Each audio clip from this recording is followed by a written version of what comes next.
ছাত্ৰ নেতা সিদ্দিক তালুকদাৰৰ বিস্ফোৰক মন্তব্য বিটিআৰৰ মুখ্য কাৰ্যবাহী সদস্য হাগ্ৰাবা মহিলাৰ বিৰুদ্ধে যোৱা বিটিআৰৰ পৰিষদীয় নিৰ্বাচনত হাগ্ৰাবা মহিলাৰ ৫টা প্ৰতিশ্ৰুতি ধোঁৱাচাঙত পৰিণত। এই মন্তব্য এগৰাকী এবিএমচিৰ ছাত্ৰ নেতা সিদ্দিক তালুকদাৰৰ। হাগ্ৰাবা মহিলাৰ সংখ্যালঘু জনতাক লৈ ৰাজনীতি কৰিবলৈ বন্ধ কৰিবলৈ দাবী। হাগ্ৰাবা মহিলাৰী বিজেপি দলৰ লগত মিত্ৰতা কৰি আকৌ ৰাজ্যত বিজেপি চৰকাৰ গঠন কৰাৰ বাবে চেষ্টা অব্যাহত ৰাখিছে। এইদৰে মন্তব্য কৰিছে ছাত্ৰ নেতাজনে। হাগ্ৰাবা মহিলাৰীৰ ঠগবাজি যোৱা পৰিষদীয় নিৰ্বাচনত কৈছিল, মই জিকিলে কংগ্ৰেছৰ লগত চামিল হ'ম। হাগ্ৰাবা মহিলাৰী একক সংখ্যাগৰিষ্ঠত পাই বিজেপি দলৰ লগত চামিল হ'ল, গতিকে সংখ্যালঘু ৰাইজে বিপিএফ দলক ভোট নিদিব, এই মন্তব্য কৰে ছাত্ৰ নেতা সিদ্দিক তালুকদাৰে। বিজেপি বিপিএফ দলক বৰ্জন কৰাৰ বাবে আহ্বান জনাইছে এতিয়া ছাত্ৰ নেতাগৰাকীয়ে। বিটিচি ইলেকশ্যনত আমি বিপিএফৰ হাগ্ৰামা মহিলাৰীক আমি দেখিবলৈ পাইছিলো যে ৫টা প্ৰতিশ্ৰুতি দিছিল।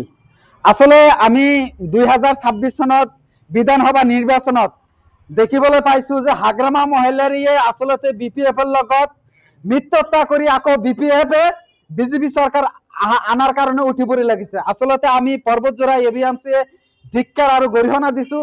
আচলতে হাগ্ৰামা মহিলাৰীক সকীয়াই দিব খুজিছো যে হাগ্ৰামা মহিলাৰী সংখ্যালঘু ৰাইজ লৈ ৰাজনীতি কৰা বন্ধ কৰক। আচলতে হাগ্ৰামা মহিলাৰী আমি দেখিবলৈ পাইছিলো যে বিটিচি নিৰ্বাচনত মাটিৰ পাট্টা সংখ্যালঘু নিৰাপত্তা দিয়া নামত যি প্ৰতিশ্ৰুতি দিছিল, আচলতে এটা প্ৰতিশ্ৰুতি পালন কৰিব পৰা নাই। আকৌ বিজেপি চৰকাৰ আনাৰ কাৰণে আচলতে হাগ্ৰামা মহিলাৰীয়ে উঠি পৰি লাগিছে। আমি এবিএমচিয়ে বিটিচিত হাগ্ৰামা মহিলাৰীক সকীয়াই দিব খুজিছো আৰু সংখ্যালঘু ৰাইজক আহ্বান জনাইছো, আচলতে বিপিএফক এটা ভোট দেওয়া মানে বিজেপিয়ে ২টা ভোট পোৱা। আমি সংখ্যালঘু ৰাইজে বিশেষকৈ বিটিচিৰ ৰাইজক আহ্বান জনাইছো যে বিজেপি চৰকাৰে এটা সাম্প্ৰদায়িক দল, বিজেপি দল এটা সাম্প্ৰদায়িক দল, মুছলমান বিৰোধী দল। আচলতে বিজেপি আৰু বিপিএফ একে টকাৰ ইপিটি। আচলতে আমি ৰাইজক আহ্বান জনাইছো বিজেপি বিপিএফক বৰ্জন কৰাৰ কাৰণে আৰু চৰকাৰ নিশ্চিতভাৱে হাগ্ৰামা মহিলাৰী উঠি পৰি লাগিছে বিপিএফ চৰকাৰ আনাৰ কাৰণে। আচলতে হাগ্ৰামা মহিলাৰী এটা প্ৰবঞ্চক ঠগবাজ ক'ব লাগিব যে ২০২৫ চনত যেতিয়া বিটিচি ইলেকশ্যন আহিছিল তেতিয়া সংখ্যালঘু ৰাইজক ইমান সংখ্যালঘু প্ৰীতি দেখাইছিল, এতিয়া কিন্তু বিজেপি প্ৰীতি দেখাই আছে। আচলতে সংখ্যালঘু ৰাইজক আহ্বান জনাইছো সজাগ হওক।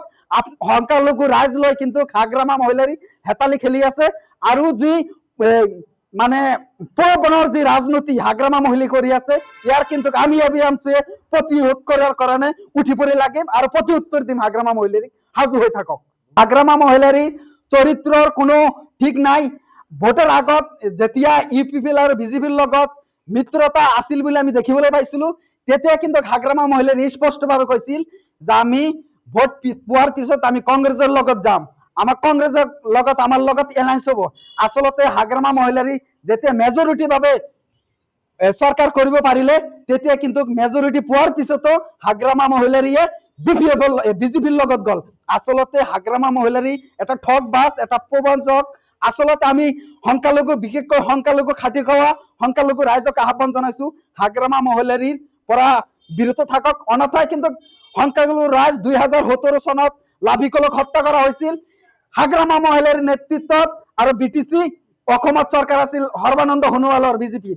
এতিয়ালৈকে কিন্তু হাগ্ৰামা মহিলাৰী লাভিকলৰ হত্যাকাৰীক কৰায়ত্ব কৰিব পৰা নাই। আকৌ বিটিচি বা অসমত হাগ্ৰামা মহিলাৰীয়ে বিজেপি চৰকাৰ আনাৰ কাৰণে উঠি পৰি লাগিছে। আমি ৰাইজক আহ্বান জনাইছো যে হাগ্ৰামা মহিলাৰীৰ নেতৃত্বত ২০১৪ চনত গোষ্ঠীগত সংঘৰ্ষ হৈছিল, ২০১২ চনত গোষ্ঠীগত সংঘৰ্ষ হৈছিল, ২০১৭ চনত দিন দুপৰতে লাভিকলক হত্যা কৰা হৈছিল।